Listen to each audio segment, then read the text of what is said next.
Joining me right now is Georgia Congressman and House Judiciary Committee member Doug Collins. Congressman, it's always a pleasure to see you. Thank you so much for being here. Hey, good morning, Maria. I got to get your reaction to Biden yesterday. He's come out with this $700 billion plan talking about Buy America, and, which is what, of course, President Trump's plan is, but also saying he wants to do away with shareholder capitalism. What's your take?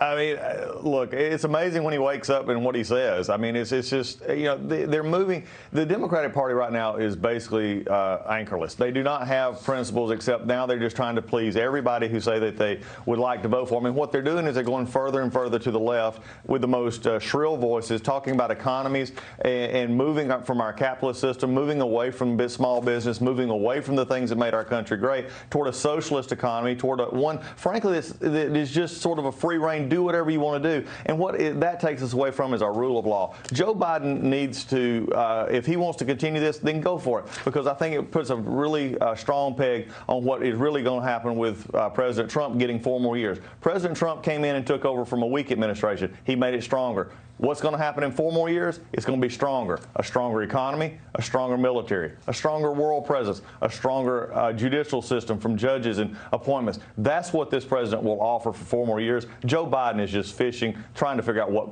people actually want to hear. In the meantime, we've got the defunding of police going on across the country. What's your take on this? There you are in the middle of Georgia, in Atlanta. You're seeing it up close and personal, where police officers are calling in sick. They're not coming to work. They don't have the support of the mayor or the governor.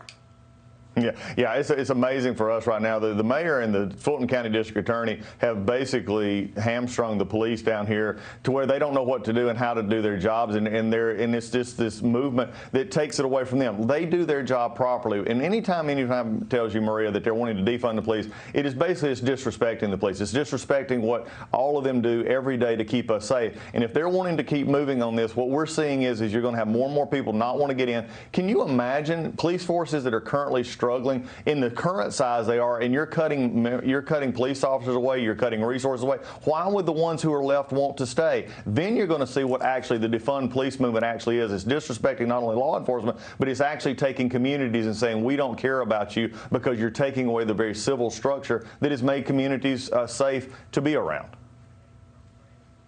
Really a scary moment in time with all of this. Congressman, let me switch gears, ask you about the timeline of the investigation into the origins of the Russia probe and corruption at the top of the FBI. Sources telling Fox News that U.S. Attorney John Durham is looking to wrap up the investigation by the end of the summer. The AG, of course, AG Bill Barr, told me in an interview exclusive 2 weeks ago that we are likely going to have real developments by the end of the summer. Several lines of the probe, though, are not complete. Where are we in this? Well, it's something that needs to finish up. It does need to finish up, I think, by this summer. I mean, look, we're talking about an investigation that spans all the way back to the previous election and the work of some in the Department of Justice, Comey, Strzok, McCabe, Page, even Brennan, Clapper, even into the White House and the Oval Office itself, that were actually interfering with our previous election. We need to get this out now. My concern is through the COVID virus, through other things that have slowed up, having investigations and having interviews and even grand juries, that there has been some slowing. But this needs to speed up. We need to have this before the election, because after the election, again, is a tendency to put things aside. But Attorney General has said we will investigate this and report. Durham needs to bring that report out. We need to hold those accountable, because if we don't hold them accountable, Maria, then what's going to stop somebody else from saying, well, I'll do this again and nobody's going to care? This has to be done, because it should never happen to a president. It should never happen to a candidate ever again.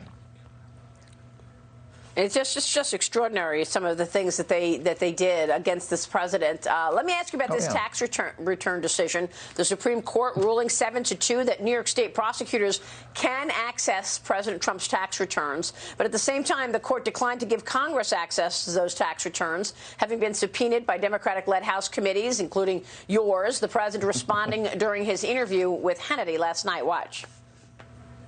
I'm under tax audit. I have been for a long period of time. We made a deal a long time ago, and once I ran for politics, that deal was like we didn't make it. So I'm under a continuing audit. I was disappointed, and at the same time, it was because I think a president should get protection from thousands of prosecutors out there, thousands all over the country. They could go after you, and you're supposed to be running the country. Yeah. Congressman, where is this going? Well, unfortunately, the Supreme Court gave a prosecutor just freedom to go on a fishing expedition, which is just wrong, especially a partisan one that we're looking at right now. Many of the things that they were originally investigating have either been settled or have finished, and now we're re-upping this. But let me just go back to something, because I fought hard against Jerry Nadler and Adam Schiff and the rest on this issue of the Congress and getting this information. The Supreme Court upheld exactly what they should have held. The Democrats want everybody to believe they were doing everything proper, that they were doing everything they should, and they were nothing but a partisan witch hunt, a hack job that Pelosi and Schiff and Nadler were on. And I'm glad to see that the rule of law actually stood up, and that we do have congressional oversight. We should be doing what we should be doing, making sure the administration is on any administration from any time. Congress should do its job. But when you go overreach, and you have overreach like this, I'm glad to see that it got slapped down just like it should have done. Well, I mean, this is the question that I've been asking you and a lot of your colleagues now for weeks. How much time are you guys spending investigating President Trump versus investigating national security and things like China, who's been eating our lunch now for decades, and yet your colleagues have been looking under the bed for ghosts in the Russia collusion narrative, which never materialized, and you missed China the whole time. I mean, really, Jerry Nadler continues to investigate Trump and ignores all this other stuff. Oh, tell me how Speaker Pelosi, Jerry Nadler, Adam Schiff can look the American people in the face and say, we've been on the job working for you. They haven't. That's a joke. For the Speaker or any of them to say that we're trying to work for the American people, when they give them the record of the 116th Congress, it's more than a do-nothing Congress. It is a do-something Congress. It's an investigate the president. It's a political hack job from a Congress that said we wanted to help people. And instead, all they have been doing, as you said, looking behind doors, looking under the bed, trying to find something against this president, because they don't seem to care about actually changing people's lives. They only care about the November election and trying to defeat Donald Trump.